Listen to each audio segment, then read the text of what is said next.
karena durasinya 1 jam, saya condense in overcoming the crisis. Nah, kalau 3 menit ini dapat apa? Akhirnya ketemulah sekitar 5-6 menit nanti. Saya punya reason mengapa ada sedikit kesulitan dalam timing, 3 menit, 5 menit, karena saya sudah jarang sekali tampil dalam forum ini. 5 tahun terakhir saya sudah away dari day-to-day politics, saya sudah kembali ke habitat lama, dunia seni. Seni lukis, seni musik, dan seni puisi. Sambil tadi Bung Dino mengatakan membina klub bola voli Lavani. Oleh karena itu, karena saya seorang seniman lebih bebas. Art is free. Jadi malam hari ini bebaskan saya to say something tanpa protokol yang berlebihan. Oke? Baik. Sekarang begini. Waktu saya dilantik menjadi presiden 22 tahun yang lalu. Tepatnya 20 Oktober 2004, saya tidak mengira bahwa ternyata selama 10 tahun negeri tercinta ini tidak pernah sepi dari tantangan, permasalahan, gejolak, dan juga krisis. Tetapi barangkali itu takdir saya, dilahirkan, kemudian diberi mandat oleh rakyat untuk memimpin negeri ini dengan segala apa yang dihadapi, termasuk mengatasi krisis. Yang saya tahu sebetulnya, ketika saya alhamdulillah terpilih dalam elections yang pertama kali dilaksanakan secara langsung oleh rakyat masuk ke saya, yang saya tahu kita tuh punya sejumlah pekerjaan rumah, homeworks. Homeworks itulah yang menyandera, yang menghalang-halangi kita maju lebih jauh lagi.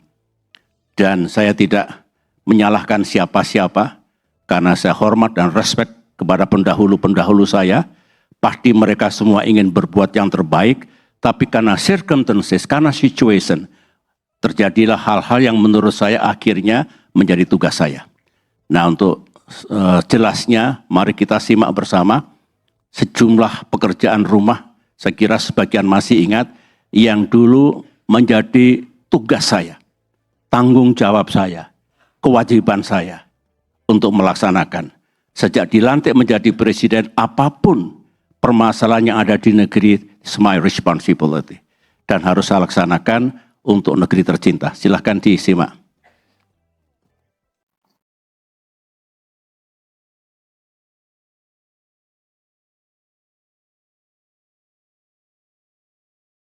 Di awal kepemimpinannya, SBY menghadapi sejumlah pekerjaan rumah, persoalan, dan tantangan yang boleh dikatakan menyandera Indonesia.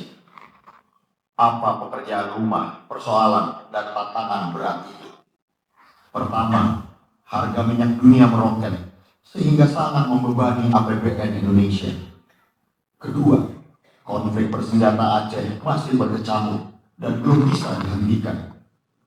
Ketiga, ancaman terorisme masih nyata dan terus membayang-bayangi Indonesia.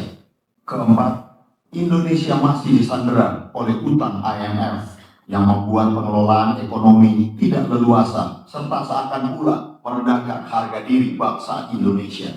Kelima, Indonesia masih dikenakan sanksi dan embargo militer dari negara-negara barat. Keenam, Indonesia menghadapi tuntutan pelanggaran HAM berat yang terjadi di Timor Timur. Bagaimanakah cara SBY mengatasinya? Sejarah kemudian mencatat, fiskal, APBN, dan ekonomi Indonesia bisa diselamatkan dari krisis harga minyak dunia dengan cara menaikkan harga BBM sebesar 140%. Hasilnya nyata, ekonomi Indonesia tahun-tahun setelah itu tumbuh dengan baik. Pemerintahan SBY terus bergerak melakukan upaya-upaya perdamaian. Kurang dari 1 tahun, pasangan SBY Yusuf Kala telah memenuhi janji kampanyenya. Konflik bersenjata Aceh telah bisa diselesaikan. The Indonesian government signed a historic peace deal with the Republic which ended the conflict in Aceh. Aceh tetap menjadi bagian dari NKRI dan kini menjadi kawasan yang aman dan damai.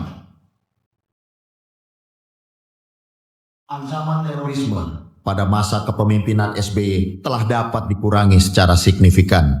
Para pentolannya telah berhasil dilumpuhkan.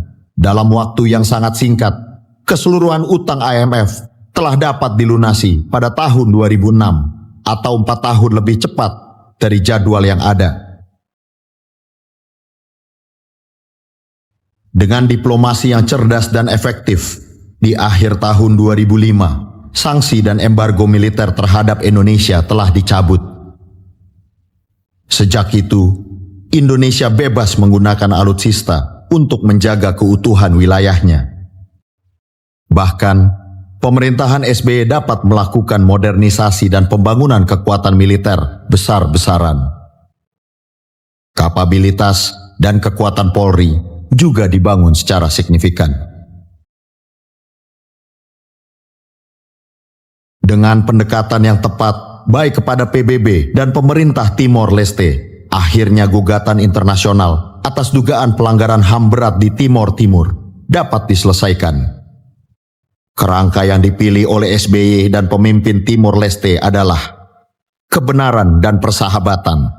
Tak perlu Indonesia membuka kembali pengadilan pelanggaran HAM ad hoc dan tak perlu pengadilan internasional turun untuk mengadili putra-putra Indonesia.